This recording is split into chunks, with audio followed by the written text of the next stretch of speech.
Hello and welcome to another Doctor Who action figure review.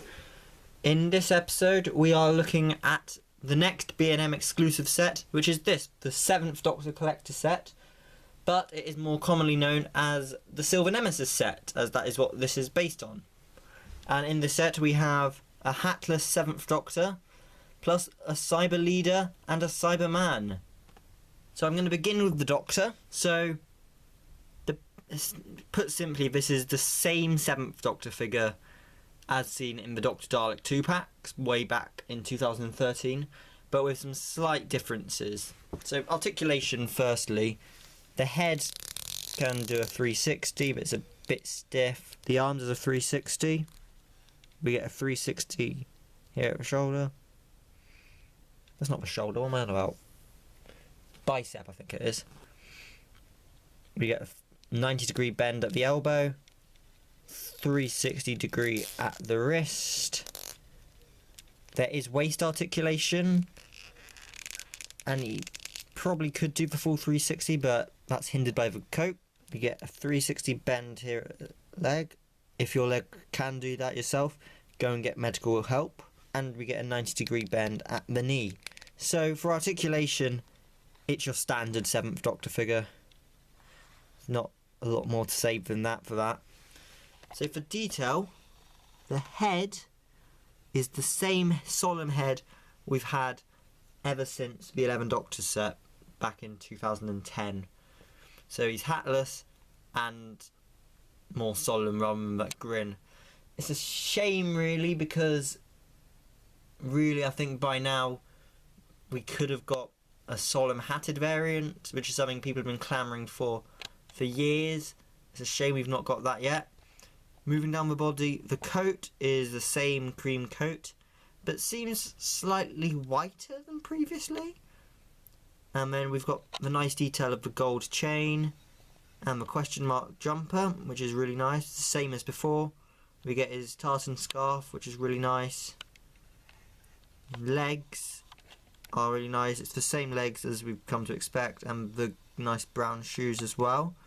However, something I've not mentioned is the paint. It's a bit odd.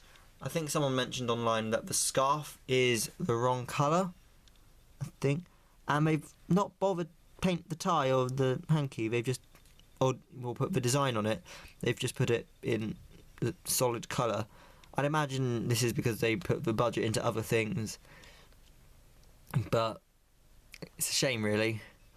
The 7th Doctor comes with no accessories, so no question mark umbrella.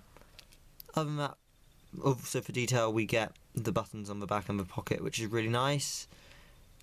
As in, I can't fault the figure in terms of it, the 7th Doctor, but it is the same figure we've come to see many times before, and it'd be nice to get a different variant. I know we've got the one in the Dr. Dalek 2-pack, so I can't complain too much, but it would be nice to one day see a hatted Sylvester McCoy with a solemn head. Here is the Cyber Leader and Cyberman from Silver Nemesis. Now, other than one detail, these are the exact same figure, that detail being the handlebars. So I'm just going to focus on the Cyber Leader.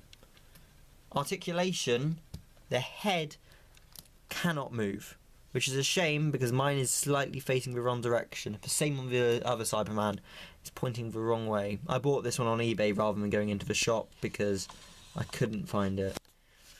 The arms can do a 360. It's not hindered by the grating at all, although that happens if it's holding a gun. We have 360 here, 90-degree bend here, 360 at the wrist. There is 360 waist articulation, bit stiff though. His legs can kick out so he can do the splits as all Cybermen like doing. We've got 360 here. Once again, if you are having legs like that in real life, I do suggest getting that checked out as soon as possible.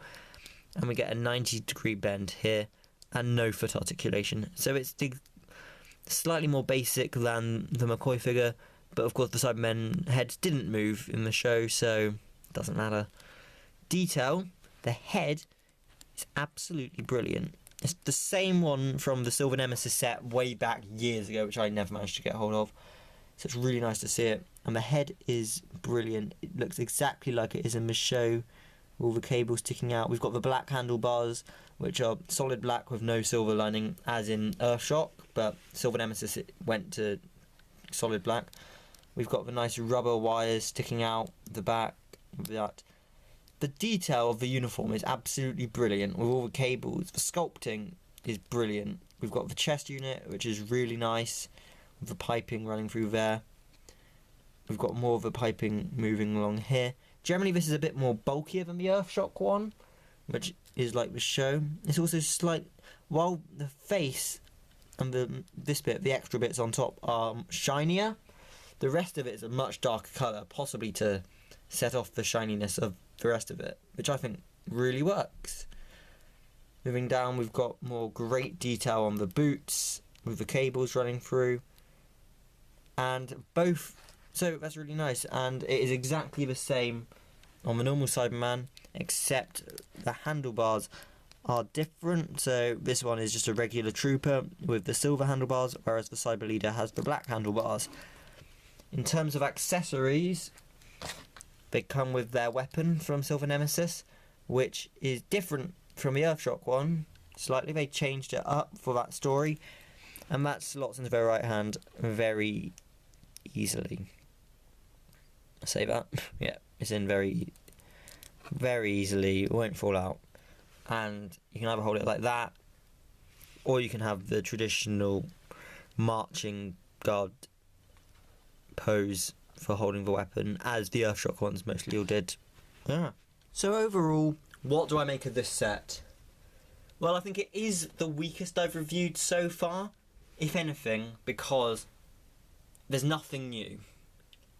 I mean, that doesn't particularly bother me, because I never managed to get the Silver Nemesis set, but for some people who will have got that, they may be thinking, what's the point here? We've got two Cybermen we've already got, and a not as good 7th Doctor figure. However, I think this set is definitely for someone who hasn't managed to get the other one in the past. I mean, the figures are all extremely nice. However, we've seen the Cyber Leader before, and in all honesty, I'd really like an Earthshock Cyber Leader. I'm amazed that's never happened. So next year, B&M, we could do an Earthshock set like this. You can re-release your classic Cyberman, put the Cyber Leader in, and put Davison in, or Adric. It'd be great. But generally, I think if you're an avid collector of the figures and you managed to pick up the Silver Nemesis set before, in 2009 I think it was, then this is the set you could probably pass on, because you're not going to be getting anything new. But if you're like me, who didn't manage to get it at the time, or you're someone who's just getting into the action figure malarkey, or just want to pick something up, then it's a really great toy. You get two great Cybermen and a really nice 7th Doctor figure. So thank you for watching this review, and I don't know what my next one will be, but it'll be another B&M exclusive. So I'll see you then. Goodbye.